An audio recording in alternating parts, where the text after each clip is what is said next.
Assalamualaikum warahmatullahi wabarakatuh. Perkenalkan, nama saya Raihan Eka Putra dari kelompok 4 PESO kelas AK24C tahun angkatan 2024. Di sini saya akan menjelaskan atau mereview ulang mengenai materi-materi yang dijelaskan pada masa PHK pra PHK puncak 1 sampai puncak kedua PHK.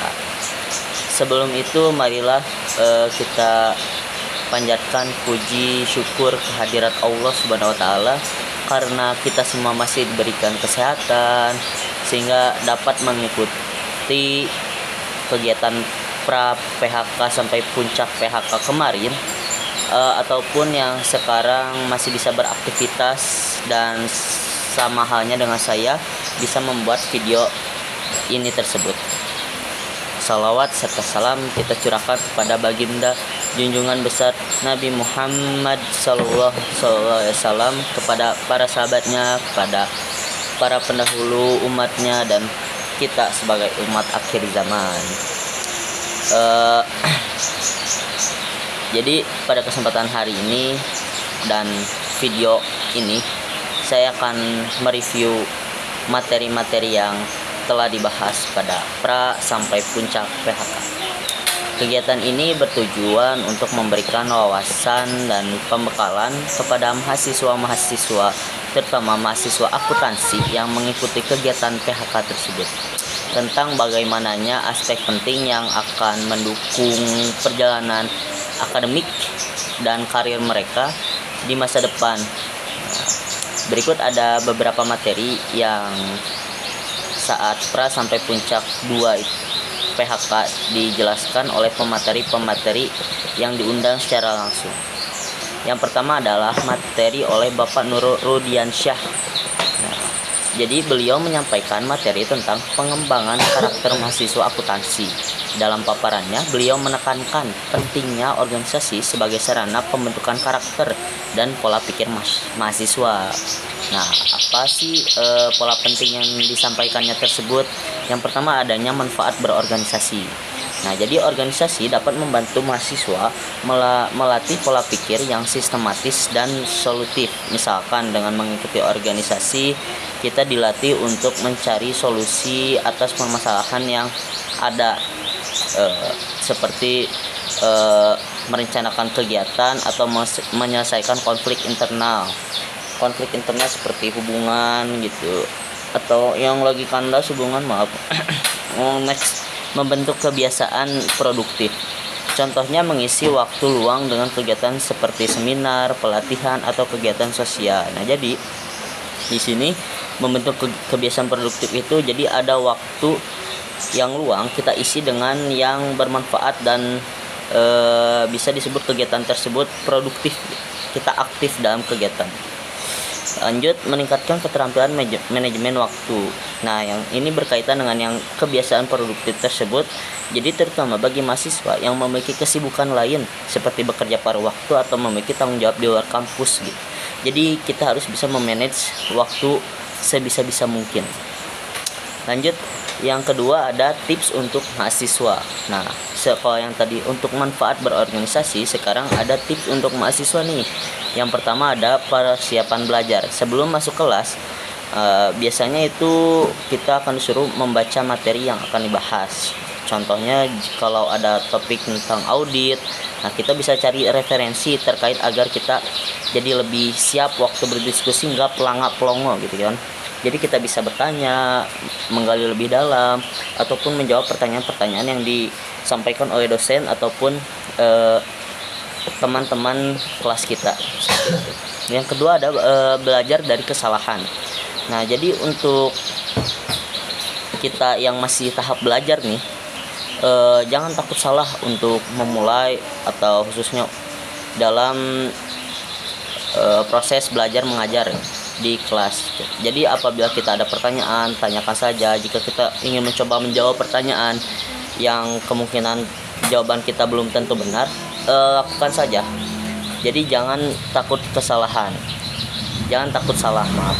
Jadi kita takut salah, kita tidak tahu hasilnya seperti apa, begitu. Dan apabila salah pun kita bisa tahu salah kita di mana dan kita bisa belajar dari kesalahan tersebut. Nah, lalu yang selanjutnya ada poin tujuan jelas dalam organisasi. Sebelum bergabung dengan organisasi, tentukan tujuan Anda. Apakah Anda ingin membangun jejaring, memperluas wawasan, atau meningkatkan pengalaman praktis? Jangan jadi hanya numpang-numpang nama tanpa kontribusi. Nah, itu biasa sering dijumpai dalam jenjang-jenjang pendidikan seperti SMP, SMA, bahkan perguruan tinggi pun sering juga. Next. Lalu adanya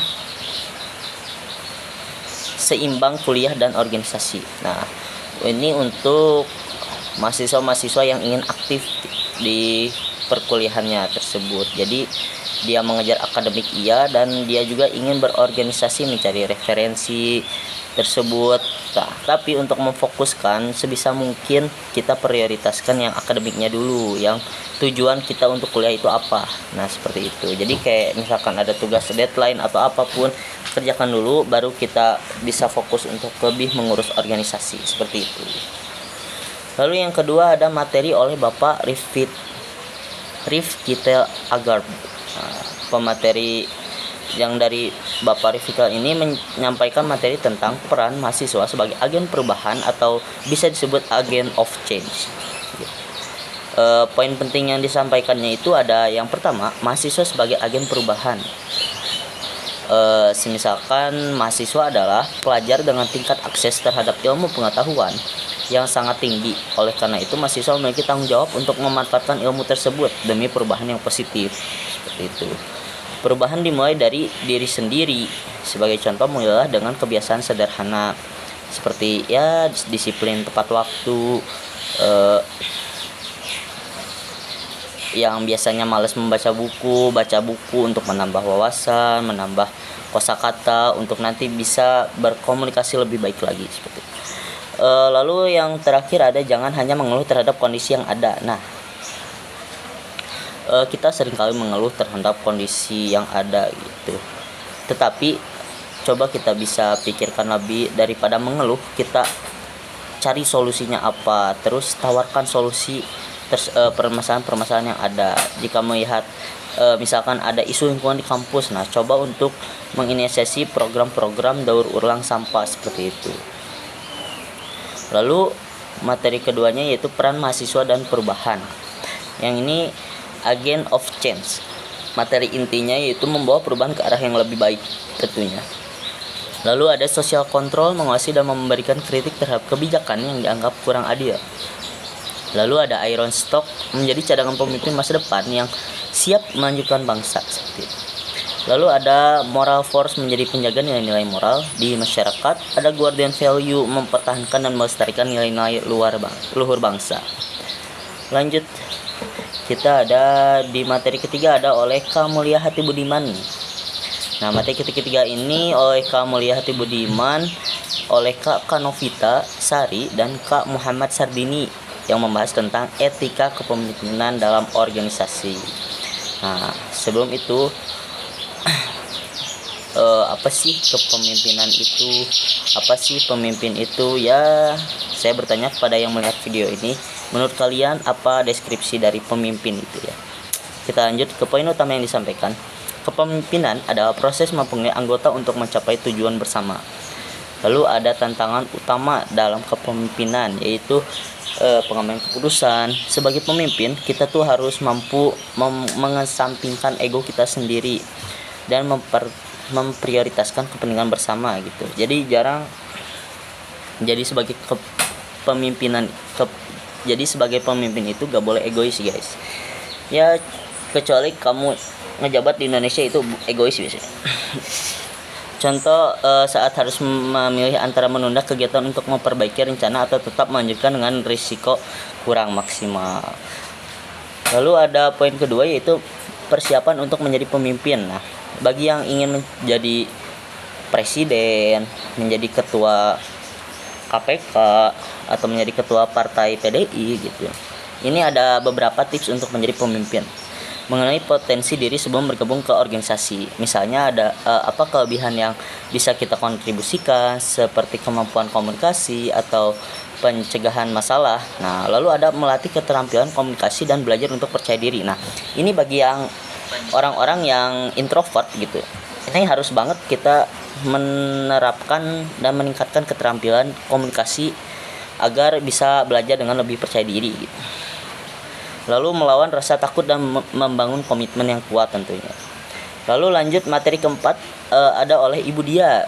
Ibu Dia menyampaikan materi tentang program kreativitas mahasiswa PKM. Nah, ini ada beberapa poin penting dalam PKM. Tapi sebelum itu, apa sih itu PKM itu? Bang, apa Bang PKM Bang? Oh, PKM adalah program dari pemerintah untuk mendorong mahasiswa mengembangkan kreativitas dan inovasi gitu. Contoh program PKN itu ada PKM Riset, penelitian tentang teknologi akuntansi digital. Lalu yang kedua ada PKM Kewirausahaan, membuka bisnis kecil berbasis kebutuhan masyarakat. Lalu ada poin manfaat PKM. Manfaatnya menjadi pengalaman berharga untuk membangun portofolio akademik dan non-akademik. Kesempatan untuk menanamkan hibah, dana penelitian atau pengembangan bisnis. Nah, jadi untuk yang pengen berbisnis gitu, kita bisa memanfaatkan program kreativitas mahasiswa dulu nih. Ada manfaat-manfaat yang bisa mengembangkan bisnis seperti itu. Lanjut, ada materi dari Ibu Heliani. Ibu Heliani ini membahas pengenalan program studi akuntansi. Nah, jadi kayak poin-poinnya itu ya, pertama ada sejarah program studi akuntansi. Nah, sejarahnya itu didirikan pada tahun 2018 nih, Nusa Putra Prodi Akuntansi program studi akuntansi bersama dengan transformasi Nusa Putra dari sekolah tinggi menjadi universitas. Nah, visi dan misinya juga ada.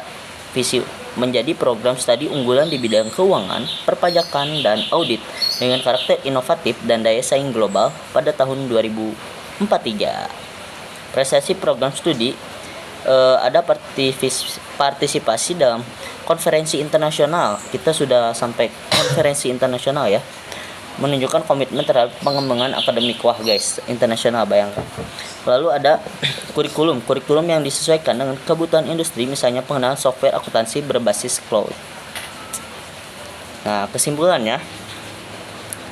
kesimpulannya kita ambil materi-materi yang baiknya kita pelajari lebih dalam, kita ambil poin-poin nilai-nilai yang baik dalam materi tersebut. Tapi jangan materinya aja guys, terhadap akan kegiatan-kegiatan pra, PHK, puncak 1 PHK, puncak 2 PHK yang telah diselenggarakan oleh kakak tingkat, khususnya juga program studi akuntansi tersebut. Kita harus belajar untuk menggali lebih dalam nilai-nilai yang ada dari kegiatan-kegiatan dan materi-materi yang telah disampaikan guys, seperti itu.